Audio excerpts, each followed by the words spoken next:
S1 subshell system single electron भी हो सकता है और मल्टी इलेक्ट्रॉन भी हो सकता है। Single electron system in case of hydrogen and multi electron system in case of sodium.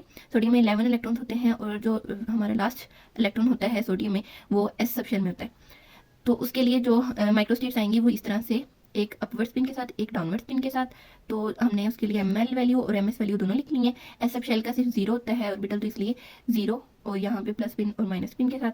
ये टेबल के लिए वैल्यू लिख ली है मैंने 0 प्लस ये स्पिन रिप्रेजेंट करता है और ये होता है जिस ऑर्बिटल में है वो 0 ऑर्बिटल में, तो 0 और प्लस स्पिन, 0 और माइनस स्पिन।